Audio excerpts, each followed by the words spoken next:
बेशक हम भी उन लोगों के अंदर शामिल हो चुके हैं जिनको लगता है कि बाबर आजम फिनिश हो चुके हैं।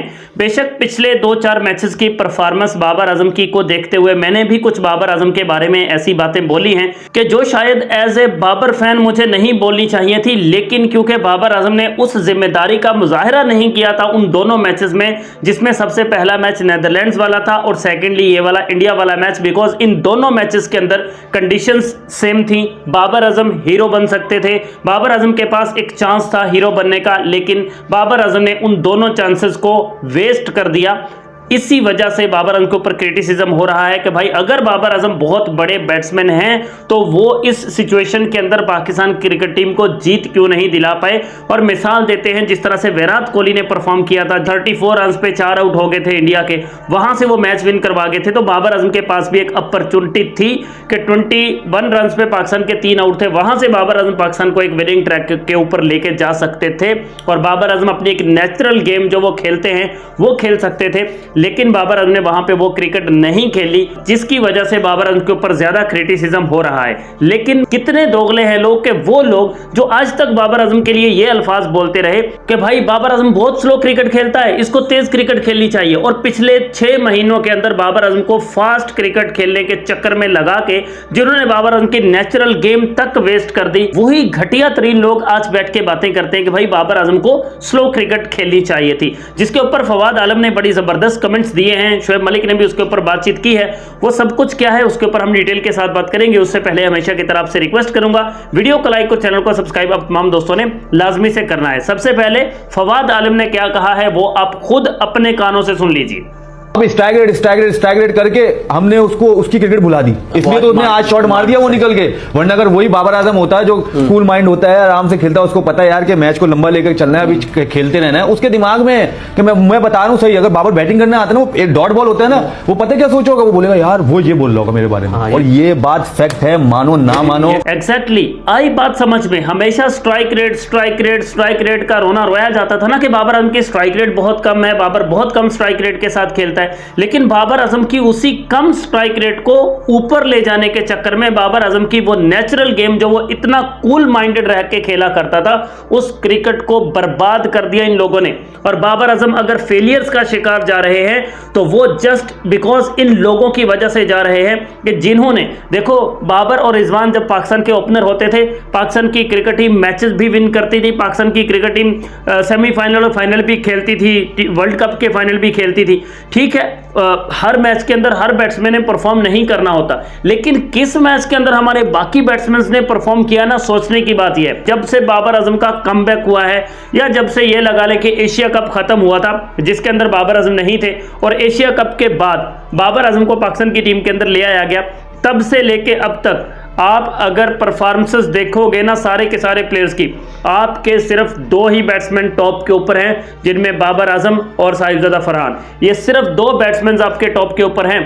इन्हीं की एवरेज 30 की और 30 प्लस की है, इन्हीं की स्ट्राइक रेट अच्छी है, यही मोस्ट ट्रस्टेड बैट्समैन हैं। लेकिन इस मैच के अंदर जिस तरह से बाबर आजम ने खेला था, उसके पीछे की कहानी आपको कोई नहीं बताता। ये नहीं कोई भी बताएगा कि भाई बाबर आजम ने आखिर ऐसा क्यों शॉट मारा, बाबर आजम ने नेदरलैंड्स के खिलाफ वो शॉट क्यों मारा जो बाबर को नहीं मारना चाहिए था। ये बात आपको कोई भी नहीं बताता, क्योंकि बाबर आजम के खिलाफ क्रिटिसिज्म करेंगे और क्रिटिसिज्म करने के लिए उनको आने बहाने चाहिए होते हैं। हालांकि सब लोग ये जानते हैं कि बाबर आजम इस तरह के शॉट्स मारने का आदी प्लेयर नहीं है, लेकिन फवाद आलम ने बिल्कुल एग्जैक्टली सही कहा कि भाई बाबर आजम एक डॉट बॉल खेलेगा ना, उसके माइंड के अंदर ये बात आएगी कि भाई बाहर बैठे हुए लोग, वो फलां बंदा मेरे ऊपर ये बात बोल रहा होगा, फलां ये वाली बात कर रहा होगा कि देखो बाबर ने डॉट बॉल खेल लिया, देखो बाबर ने ऐसा कर दिया। इसकी वजह से बाबर आजम को बड़ा शॉट खेलने का रिस्क लेना पड़ा और उसका विकेट जो है वो वेस्ट हो गया, जिस तरह से बाकी बैट्समैन का हुआ है।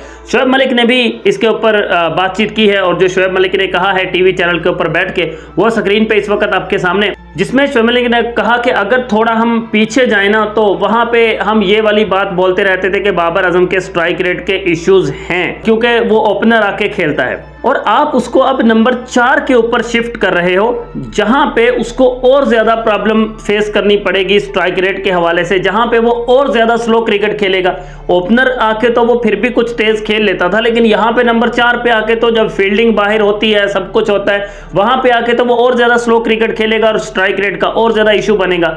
शोएब मलिक ने कहा वाज़े अल्फाज में कि जिस बंदे ने ये मशवरा दिया था ना कि भाई बाबर आजम को नंबर 4 पे ट्रांसफर कर दो, उस बंदे को अभी इसी वक्त सैक कर देना चाहिए। और रमीज राजा ने भी इसके ऊपर बात की। रमीज राजा ने भी कहा कि भाई अगर बाबर आजम को आप टीम के अंदर रखना चाहते हो, बाबर आजम को प्लेइंग 11 में रखना चाहते हो, तो बाबर आजम को ओपनर भेजो या वन डाउन भेजो। अगर इससे नीचे भेजते हैं, शोएब मकसूद ने भी इसके ऊपर बातचीत की है। बहुत सारे जो एक्स क्रिकेटर्स हैं जो समझते हैं चीजों को, उन्होंने ये कहा है कि भाई या तो बाबर आजम को ओपनर भेजो या वन डाउन भेजो। अगर ऐसा नहीं कर सकते तो फिर बाबर आजम को खुद चाहिए कि भाई वो कह दे कि भाई मेरी माजरत है भाई, अगर इन नंबर्स के ऊपर मुझे आप रख सकते हो तो ठीक है, वरना मुझे इंसल्ट करवाने का, बेइज्जती करवाने का कोई शौक नहीं है। क्योंकि जहां पे आपके ऊपर वाले फेल्ड होके चले जाते हैं, वहां पे फिर से उल्टा प्रेशर बाबर आजम के ऊपर, और वहां पे फिर से वो डॉट बॉल्स खेलने का भी प्रेशर बाबर आजम के ऊपर। तो ऐसी कंडीशंस में बाबर आजम नहीं खेल पाएंगे। और बाबर आजम को खराब अगर किया जा रहा है तो यही लोग उसको खराब कर रहे हैं, यही माइक हैसन, ये सलमान अली आगा किस बाग की मूली, अभी कल की ये पैदाइश है जो आके कप्तान बना है, उसने 25, 30, 40 मैचेस के अंदर कैप्टनसी की है। वो बंदा स्टेज पे आके बाबर आजम जो उसका सीनियर है उसकी डिसरिस्पेक्ट करे, ये किससे बर्दाश्त होता है भाई? वो कप्तान है, उसको चाहिए अपने प्लेयर्स का हौसला बढ़ाना। और अगर बात करें तो इसकी अपनी परफॉर्मेंस क्या है कैप्टन की, जो आके बाबर आजम के ऊपर बात करता है उसकी अपनी परफॉर्मेंस क्या है भाई? उठा के देख लो सारे के सारे रिकॉर्ड, सारी की सारी लिस्ट मैं दिखा देता हूं आपको, ये स्क्रीन पे देख लो आप, क्या परफॉर्मेंस है इस बंदे की। जब से एशिया कप खत्म हुआ है उसके बाद सिर्फ एक 50 इस बंदे के बल्ले से आई है, और बाबर आजम इस बीच में भी 16 इनिंग्स खेल के 3 50 वो कर गया है। 3 50 उसने बनाई है। साउथ अफ्रीका के खिलाफ 50 उसने बनाई, मैच विनिंग नॉक खेला, ऑस्ट्रेलिया के खिलाफ उसने खेला, जिम्बाब्वे के अगेंस्ट उसने खेला।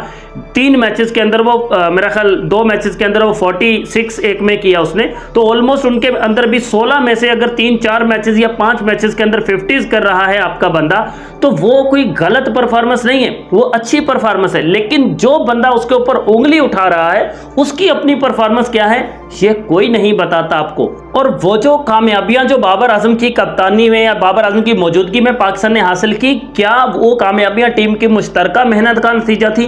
और अगर किसी मैच के अंदर पाकिस्तान की क्रिकेट टीम हार जाती थी तो क्या उसका जिम्मेदार सिर्फ और सिर्फ बाबर आजम ही होता था? अगर ईमानदारी की बात बताऊं तो इस वक्त पाकिस्तान की क्रिकेट टीम के अंदर एक ही सुपरस्टार है जिसका नाम है बाबर आजम। लेकिन अफसोस, और बहुत ज्यादा अफसोस उस वक्त होता है कि जब उसी सुपरस्टार को हर मैच के अंदर तनकीद का निशाना बनाया जाता है, उस पर ही सवाल उठाए जाते हैं। अभी भूले नहीं होंगे, अभी पिछले मैच के अंदर यूएसए की टीम के खिलाफ बाबर आजम जो 46 रन बनाए थे, किस स्ट्राइक रेट के साथ बनाए थे, और उसके ऊपर आके लोग बातें बनाना शुरू कर रहे थे, बाहर बैठ के उसके ऊपर क्रिटिसिज्म हो रहा था, भाई यूएसए की टीम के खिलाफ मारे हैं, इसी यूएसए की टीम के खिलाफ तुम्हारा और कोई नहीं मार पाया था, इसी यूएसए की टीम के खिलाफ तुम्हारी पूरी की पूरी टीम बर्बाद हो गई थी। उस मैच के अंदर बाबर आजम ने टुक टुक करके भी तुम्हारे लिए 44 कर दिए थे, इसमें फास्टेस्ट 46 कर दिए। मतलब ना स्लो इनिंग्स तुम्हें बर्दाश्त थी, ना ये तेज इनिंग्स तुम लोगों को बर्दाश्त है। तो बुग्स तुम्हारे अपने दिलों के अंदर है। और ये सब कुछ जो बाबर आजम ने किया, जो पाकिस्तान के लिए वो करता रहा, इस सब कुछ का नतीजा क्या मिला, या बाबर आजम को उसका सिला क्या मिला? वो वाहिद कप्तान जिसने आज तक मतलब 9 मैचेस खेले पाकिस्तान ने इंडिया के खिलाफ और एक ही मैच वर्ल्ड कप के अंदर जीता,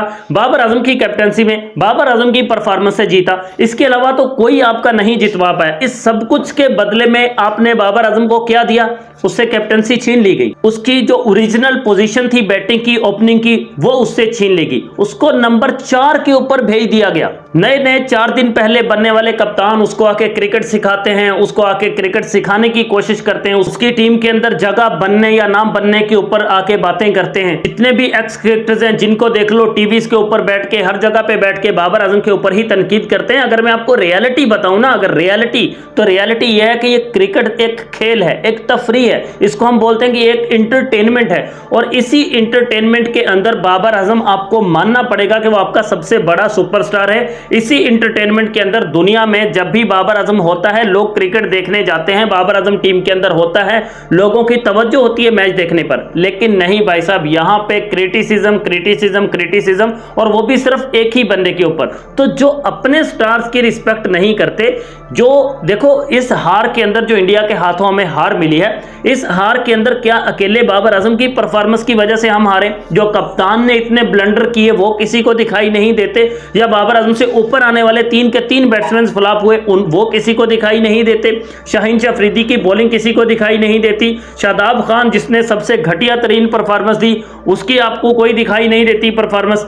लेकिन जो भी बात करना चाहेगा सिर्फ बाबर आजम के ऊपर उंगली उठाएगा, क्योंकि उसको भी पता है कि भाई हम बाबर आजम के ऊपर बात करेंगे ना तो हमें कोई देखेगा, तो हमें व्यूज मिलेंगे। अब बाबर के हक में बोलो या बाबर के अगेंस्ट बोलो, तो जब सब लोग ये जानते हैं कि भाई बाबर ही सबसे बड़ा सुपरस्टार है, बाबर ही सबसे ज्यादा डिस्कस किया जाने वाला बंदा है, तो फिर भाई उसको हौसला बढ़ाएं और वो आवाज उठाएं कि भाई बाबर आजम को नंबर 4 पे नहीं खेलना, बाबर को ओपनर भेजो या वन डाउन भेजो। और आपके ओपनर भी वही कुछ कर रहे हैं। आपकी सबसे बेस्ट स्ट्रेटजी यही हो सकती है कि ठीक है आप साहिबजादा फरहान को रख लो, साइम अयूब को ओपनर भेज दो, इन दोनों को ओपनर भेज दो, लेकिन बाबर आजम को वन डाउन पोजीशन के ऊपर भेजो, क्योंकि जिस नंबर के ऊपर आपने बाबर आजम को रखा हुआ है वो बाबर आजम को और ज्यादा गहराई की तरफ और ज्यादा बर्बादी की तरफ लेके जा रहा है। और एक जो प्रोपोगेंडा बाबर आजम के खिलाफ बना के लोग बैठे रहते हैं वो और ज्यादा उस चीज में सक्सेसफुल हो रहे हैं। और मुझे लगता है जहां तक कि ये सलमान अली आगा जिसने नंबर 3 की पोजीशन के ऊपर कब्जा जमा लिया ना,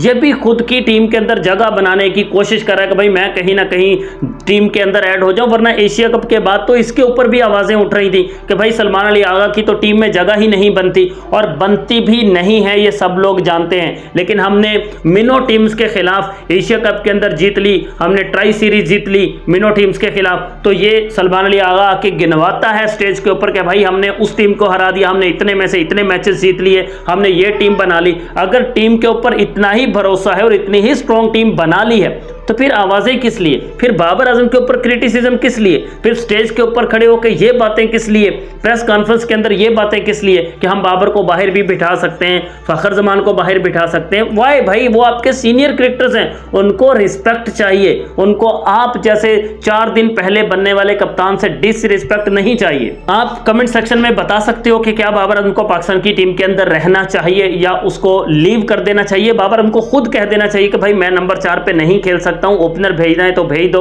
वन डाउन खिलाना है तो खिला दो, वरना मैं रेस्ट ले रहा हूं T20 से। कमेंट्स में बताइएगा, लाइक सब्सक्राइब डन कर दीजिए।